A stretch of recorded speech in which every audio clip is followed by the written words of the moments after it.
ఈ యాత్రా జీవితం అనే ఈ శీర్షికలో మనం అబ్రహాం గారి జీవితాన్ని అధ్యయనం చేస్తున్నాం. ఈ క్రమంలో మనం ఆదికాండం 14వ అధ్యాయం వరకు వచ్చాం. ఈ అధ్యాయంలో గత వారం సొదొమ రాజు రావడం, అతనికంటే ముందు షాలేం రాజు రావడం. నేను ఇక్కడ అబ్రహాము జీవితంలో, యాత్రా జీవితంలో రెండంతల జయాన్ని నేను చూశాను. ఒకటి భౌతికమైన జయం, రెండవది అంతరంగ సంబంధమైన జయం. ప్రతి వ్యక్తి బయట జయించవచ్చేమో కానీ లోపల ఓడిపోయే ప్రమాదం ఉంది.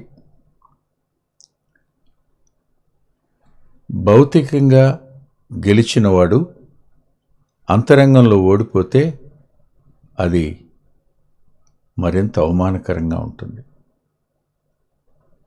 నేను ఎందుకు ఈ మాట అంటున్నానంటే, సొదొమ రాజుతో బహిరంగంగా చెప్పాడు, నాకు వద్దు, సర్వోన్నతుడైన దేవుని మీద ప్రమాణం చేసి చెప్తున్నాను, ఆకాశానికి భూమికి సృష్టికర్త అయిన ఆయన నామం పెట్టి నేను చెప్పేది ఏమిటంటే, నూలు పోగ్గాని చెప్పుల వారుగా నాకు అక్కర్లేదు అన్నాడు. ఇది బహిరంగంగా అతడు గెలిచాడు, గెలిచే వచ్చాడు. అది యుద్ధం అయిన తరువాత శోధన. అది పరీక్ష అనుకుంటే ఇది శోధన. ఈ శోధన వద్ద సొదొమ రాజు గెలిచిన ఆ ఆస్తి అంతటిని అబ్రహాం తీసుకోమన్నాడు. ఇక్కడ నాకు అనిపించింది ఏమిటంటే, ఎప్పుడు జయాన్నిచ్చింది దేవుడు అనే సత్యం అబ్రహాముకు అర్థమైందో షాలేం రాజు ద్వారా, ఆయన ఆకాశానికి భూమికి సృష్టికర్త, సర్వోన్నతుడు అనే ప్రత్యక్షత లభించగానే ఇంతమందిని గెలిచాను అనే స్వయం మీద గెలుపు వచ్చింది అబ్రహాంకి.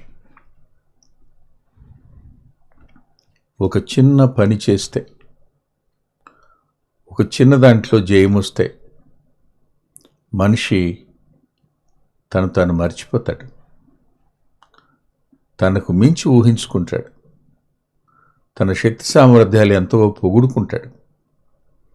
కానీ రాజులను గెలిచి వస్తున్నటువంటి అబ్రహామునకు షాలేము రాజు తీసుకొని వచ్చి చెప్పిన సమాచారం ఇది.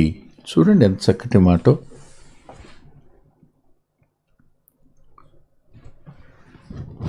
నీ శత్రువులను నీ చేతికి అప్పగించిన సర్వోన్నతులకు దేవుడు అన్నాడు 20వ వచనంలో. అంటే నేను గెలవడానికి కారణం ఎవరు? సర్వోన్నతుడైన దేవుడు. ఇది నా వలన అయింది కాదు, దేవుని వలనే అయింది. స్వయం మీద జయం అనేది యాత్రా జీవితంలో అత్యంత ముఖ్యమైంది. ఎక్కడ స్వయం పనిచేస్తుందో అక్కడ దేవునికి మహిమ ఉండదు. ఎక్కడ స్వయం సింహాసనం మీద ఉంటుందో అక్కడ ప్రభు క్రింద ఉన్నట్లు లెక్క. అబ్రహాములో నేను గెలిచాను అనే భావం ప్రక్కన పెట్టి, నా దేవుడే వారు నా చేతికి అప్పగించాడు అన్న దగ్గర స్వయం మీద గెలుపు వచ్చినట్టు అనిపించింది నాకు. మరో మాట కూడా చెప్తాను. అదేమిటంటే, ఎప్పుడు దేవుడు షాలేం రాజును పంపించి తానెవరో, రెండవ ప్రత్యక్షత ఇది. మొదటి ప్రత్యక్షత ఆయన మాట్లాడతారని, రెండవ ప్రత్యక్షత ఆయన ఈ ఆకాశాన్ని భూమిని సృజించిన సృష్టికర్త అని, మూడవది సర్వోన్నతుడు అని. ఇప్పుడు అబ్రహామునకు మూడంతల ప్రత్యక్షత ఉంది. ఆయన మాట్లాడతాడు, సజీవుడు, ఆయన సృష్టికర్త, అన్నిటికంటే ఉన్నతమైన వాడు. ఈ మూడు ప్రత్యక్షతలు అబ్రహామునకు అందగానే అబ్రహాము అంతరంగంలో దేవుని ఎడల, ప్రత్యక్షత ఎడల అతడు ఎంతగా ప్రభావితం అయ్యాడో, ఆ ప్రత్యక్షం తన అంతరంగంలో ఎలా దాచుకున్నాడో ఊహకందు. ఈ మాటలు అబ్రహాము 2 సార్లు చెప్పాడు, ఒకసారి కాదు.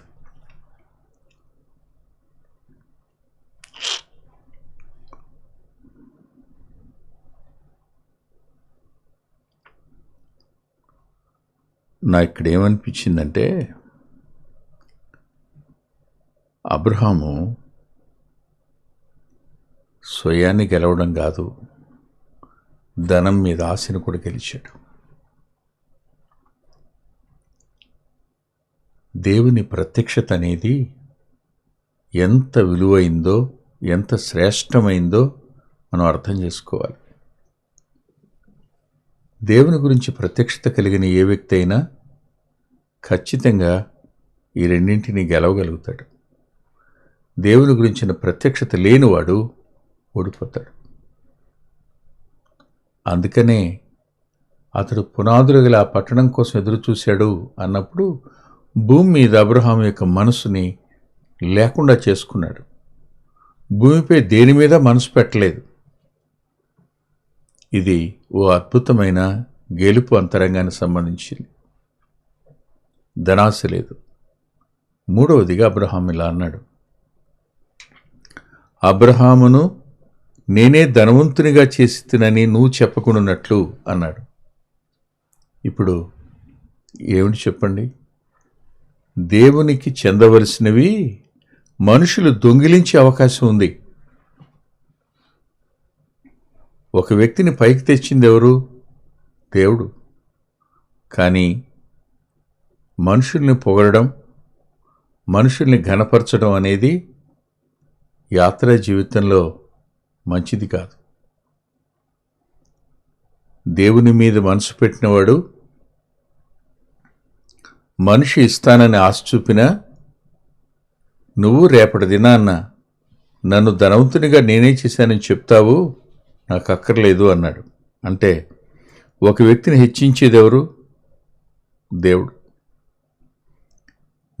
నేనే అబ్రహామును ధనవంతునిగా చేస్తానని నువ్వు చెప్పకుండాన్నట్లు అన్నాడు. ఒక రాజుతో, ఓడిపోయిన రాజుతో అబ్రహాము పలికిన ఈ పలుకు దేవునికి ఎంతటి గొప్ప సంతోషాన్ని ఇచ్చి ఉంటుందో. ఒక్కొక్క మాట మన అంతరంగాలకు ధైర్యాన్ని ఇస్తుంది. ఒక్కో ప్రత్యక్షత మన అంతరంగానికి స్వయం మీద జయాన్నిస్తుంది. అదే ప్రత్యక్షత ధనాశ మీద కూడా జయాన్నిస్తుంది. మూడవదిగా మనుషులకు చెందకుండా దేవునికి మాత్రమే మహిమ చెందాలి అనే దగ్గర కూడా అబ్రహాము అద్భుతంగా ఈ మాటలు చెప్పాడు. ఇదంతా తన అంతరంగం లోపల అతని గెలుపుంది. ఆ గెలుపుని గురించి ఇప్పటి వరకు మనం చెప్పుకున్నాం. ఇప్పుడు ఆలోచిస్తే చెయ్యెత్తి ప్రమాణం చేస్తున్నానన్నాడు.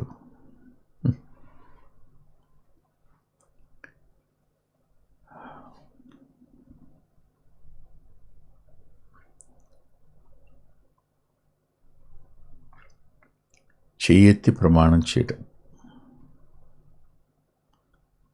ఇది 2 సార్లు రాయబడింది. 2 సార్లు పలకటం కాదు, ఈ విషయం 2 సార్లు రాయబడింది.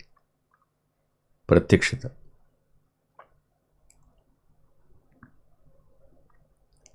ఇకపోతే అబ్రహాంలో కనిపించే యాత్రా జీవితంలో ఒక శ్రేష్టమైన సంగతి ఏమిటంటే, నాకేం అక్కర్లేదు అని అన్నవాడు 24వ వచనంలో, అయితే ఈ పడుచువారు భుజించినది తప్ప, ఇంట అలవరచబడిన వాళ్ళు ఉన్నారు కదా 318 మంది, వారు భుజించింది తప్ప అన్నాడు. అంటే అందరూ భోజనం చేశారు, వాళ్ళతో పాటు వీళ్ళు కూడా భోజనం చేశారు, అంతే. ఇంతకు మించి ఇంక దేన్ని మేము ఆశించం, నేను కానీ నా పరివారం కానీ. మా వంతు మేము చేశాం, అది ఎందుకు చేశామో మాకు మాత్రమే తెలుసు. మాకు సమీప జ్ఞాతి గదా లోతు కోసం ఈ పని చేయడం జరిగింది. ప్రజలు వద్దు, నీ ధనం వద్దు, మీరు వెళ్ళిపోండి అనే మాట అబ్రహాము సొదొమరాజుతో పలకడం. వెళ్ళిపోండి అన్నట్టే లెక్క. ఆ మీదట వీరు భుజించినది తప్ప అని మరో మాట అన్నాడు. నాతో కూడా వచ్చినటువంటి ఆనేరు, ఎష్కోలు, మమ్రే అనువారికి ఏ ఏ భాగములు రావాలనో ఆ భాగములు మాత్రం వారిని తీసుకొని నిమ్మని సొదొమరాజుతో అన్నాడు. నిబంధన చేసి అబ్రహాముతో ప్రాణాలకు తెగించి యుద్ధం చేయడానికి వచ్చిన వారికి వారు ముగ్గురు, ఆ ముగ్గురికి రావలసింది మాత్రం ఇవ్వండి అన్నాడు. ఇక్కడ నిదానించి ఆలోచిస్తే ఒక మాట చెప్పక తప్పదు. తనకు తన పరివారానికి ధనం మీద మమకారం లేదు. పరివారం అంతా అబ్రహాము సొత్తు. కానీ ఈ ముగ్గురు అబ్రహాము సొత్తు కాదు. ఈ ముగ్గురు అబ్రహాముతో నిబంధన చేసినవారు. నిబంధన చేసిన వారు ప్రాణాలకు తెగించి యుద్ధంలోకి వచ్చారు. యుద్ధాన్ని గెలిచిన జయంలో వాళ్ళకు కూడా భాగం ఉంది. సొదొమరాజు మొత్తం తీసుకోమంటున్నప్పుడు అబ్రహాం వద్దన్నాడు. ఆయన వద్దంటే వద్దన్నాడు, మేము తీసుకునేవాళ్ళం కదా అనే మనసు సహజంగా దేవుణ్ణి ఎరగని వాళ్ళకు ఉంటుంది. ఈ ముగ్గురు అబ్రహాముతో జత కలిపారే కానీ అబ్రహాము దేవుణ్ణి ఆరాధించేవారు అవునో కాదో తెలీదు, కానీ బయటవారు. వీళ్ళకి మాత్రం ఆ గెలిచిన దాంట్లో పాలుపంపులు ఇమ్మని అబ్రహాం చెప్పాడు. నాకు దావీదు గారి జ్ఞాపకం వచ్చాడు. సమూయేలు మొదటి గ్రంథం ఆఖరి అధ్యాయంలో వాళ్ళు జయించి తిరిగి వస్తున్నప్పుడు మార్గమధ్యంలో కొద్దిమంది ఆగిపోతారు, యుద్ధానికి రాకుండా అలసిపోయి ఆగిపోయారు. గెలిచి వస్తున్నప్పుడు ఎవరి పోరాటాన్ని బట్టి గెలిచారో వాళ్ళు అన్నారు, వీళ్ళు మనతో రాలేదు కనుక ఈ దోపుడు సొమ్ములో వాళ్ళకి ఏమాత్రం పాలిభాగం ఇవ్వడానికి లేదు అన్నారు. అప్పుడు దావీదు అన్నాడు, తప్పది, యుద్ధం చేసిన వారెంతో సామాను వద్ద కావలి ఉన్నవారు కూడా అంతే. యుద్ధం చేసిన వారికి ఎంత జీతమో సామాను దగ్గర కావలి ఉన్నవారికి కూడా అంతే జీతం అన్నాడు. ఈ ప్రమాణం, ఇది అబ్రహాము యొక్క ప్రమాణం. అక్కడ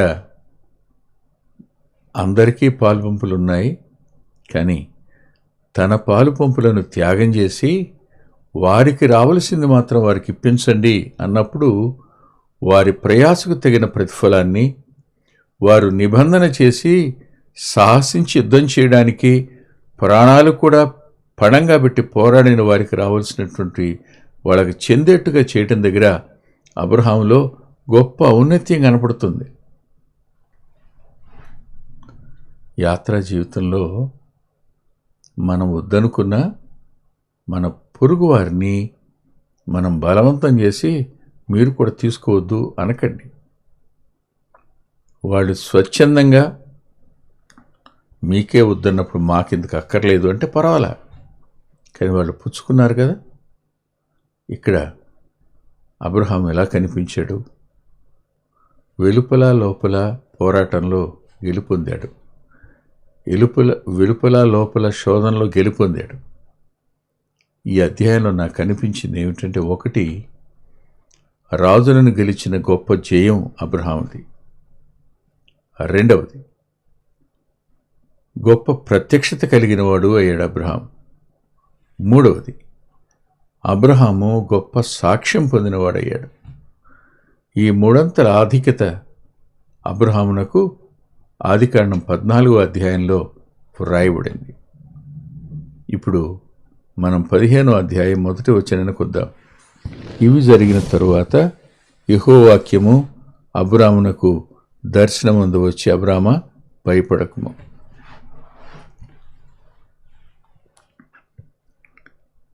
యుద్ధం గెలిచిన వాడికి భయం ఏంటి చెప్పండి? గొప్ప జయం వచ్చింది కదూ, గొప్ప ప్రత్యక్షత వచ్చింది కదూ, గొప్ప సాక్ష్యం పొందాడు కదా. ఈ మూడంతలో తనకున్న ఎందుకు భయపడ్డాడు? అబ్రహాము గారు భయపడ్డాడనే సంగతి దేవుని మాటల్లో మనకు తెలిసింది, అంతకుముందు మనకు తెలియదు. అంటే ఎట్టి వ్యక్తికైనా సమృద్ధి అయినా, ధనం ఉన్నా, తనతో ఉండి పోరాడేటువంటి జనం ఉన్నా, తాను వద్దని ముందుకు నడిచి దేవునికి మహిమకరంగా నిర్ణయం తీసుకున్నా భయాలు ఉండే అవకాశం ఉందన్నమాట. భయాలు అనేవి మానవ నైజానికి సహజ సిద్ధంగా వచ్చేవి.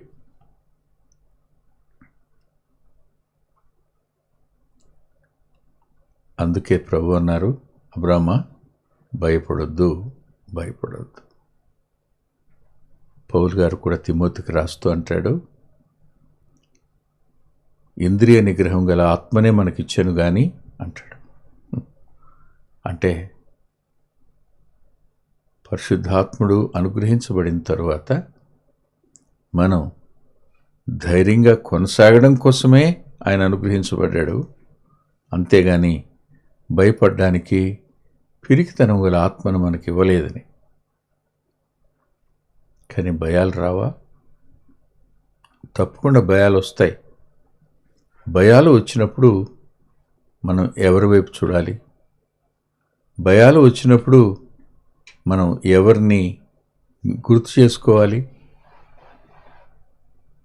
అబ్రహాము భయపడ్డాడు, ఇస్సాకు భయపడ్డాడు, యాకోబు కూడా భయపడ్డాడు. ముగ్గురు జీవితాల్లోనూ భయాలు ఉన్నాయి. కానీ ముగ్గురిని ఆయన ట్రీట్ చేసిన విధానంలో మాత్రం బహు వ్యత్యాసం ఉంది. అబ్రహాముతో మాట్లాడాడు,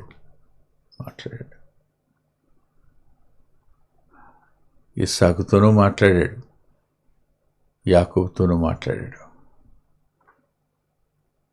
ఒక వ్యక్తి నుంచి దేవుడు కోరేదేమిటి? నన్ను వెంబడించేవాడు చీకటిలో నడవక జీవపు వెలుగు కలిగిన వాడుగా ఉంటాడని. అంటే జయాన్ని అతడు రుచిస్తాడని. ఇది అపవాది మీద గెలిపి జయం. రాజుల మీద కాదు, సొదొమ రాజు మీద కాదు. ఈ జయం యావత్తూ ఇహలోక దేవతగా ఉన్నవాడు, ఇహలోక అధికారిగా ఉన్నవాడు, ఇవంతా నాది, నేను నీకు ఇస్తానని ప్రభువును శోధించిన వాడి మీద జయాన్ని విశ్వాసకి ఇవ్వడం అనేది దేవుని యొక్క గొప్ప ఆలోచన. ఇది అబ్రహామునకు కాదు, నీకు నాకు కూడా గతంలో సంభవించిన సంగతులే. కానీ ఒకటి గుర్తుపెట్టుకోండి, ఎప్పుడు మనం ప్రభువుకు అప్పగించుకుంటామో అప్పుడు భయాల్లో నుంచి విడుదల మనకు వస్తుంది. జయాలకు సంబంధించిన గర్వం నుంచి మనం బయటపడతాం. ప్రత్యక్షత గురించి కానీ, వద్దని చెప్పిన సాక్ష్యాన్ని బట్టి కానీ మనం ఆత్మ సంబంధమైన అహంకారులుగా మారకుండా, మనం ఎక్కడి నుంచి వచ్చామో, ఏ పరిస్థితుల నుంచి వచ్చామో అది ఎప్పుడూ మర్చిపోకుండా ఉండడం అవసరం. నేటి దినాన్న గతాన్ని మర్చిపోయినవాడు ఎప్పుడు గర్విష్టి అవుతాడు. గతాన్ని మర్చిపోయినాడు ఎప్పుడు ఇంకా ఎదగలేడు. గతాన్ని మర్చిపోయినవాడు ఎప్పుడు మరే ప్రత్యక్షతను తిరిగిపోగలడు. గతం మనం ఎవరో గుర్తు చేస్తుంది. వెనక ఉన్న వాటిని మరిచి అంటే గతాన్ని మర్చిపోమని కాదు, వెనక మనం పొందిన జయాలను కాక జయమిచ్చిన దేవుణ్ణి జ్ఞాపకం పెట్టుకోమను అనే ఆ భావన అక్కడ అస్పష్టంగా ధ్వనిస్తున్నట్టు అనిపిస్తుంటుంది. అబ్రహాం గారి యాత్రా జీవితంలో ఈ 14వ అధ్యాయంలో గొప్ప జయం వచ్చినా గొప్ప ప్రత్యక్షత కలిగిన, గొప్ప సాక్ష్యం కలిగి ఉన్నప్పటికీ భయం అనేది సర్వసాధారణం. అబ్రహాము గారి జీవితంలో భయం వచ్చింది. అది ఎందుకు వచ్చిందో దాన్ని దేవుడు ఎలా పరిష్కరించాడో వచ్చే వారం చూద్దాం. తల్ల వంచి ప్రార్థన చేసుకుందాం. ప్రేమగల మా ప్రియ తండ్రి, పరిశుద్ధుడు అయిన గొప్ప దేవ, కృప చూపించి కొద్ది మాటలు చెప్పడానికి సహాయపడ్డారు. ఎంతైనా నమ్మదగిన వారు మీరు. మీ చేతులకి వింటున్న మా ప్రియులను అప్పగించుకుంటూ బలపరచండి అని మాకు ధైర్యం ఇచ్చేవారు మీరు. సకాలానికి మాకు అవసరమైన సహాయాన్ని అందజేసేవారు మీరే. ప్రతి పరిస్థితుల నుంచి విడిపించేవారు మీరే. లోపల వెలుపల కూడా గెలుపును మీరే మాకు అందజేస్తారు. అందుకు నిండు వందనాలు మీకు చెల్లిస్తూ, మీ కృపను మరోసారి వింటున్న మా ప్రియపక్షంగా అర్థిస్తూ బలపరచండి యేసుక్రీస్తు ప్రభువారి పేరిట ప్రార్థిస్తున్నాం తండ్రి. ఆమేన్. ప్రభుచిత్తమైతే వచ్చే ఆదివారం ఉదయం 9:30 గంటలకు లైవ్లో కలుసుకుందాం.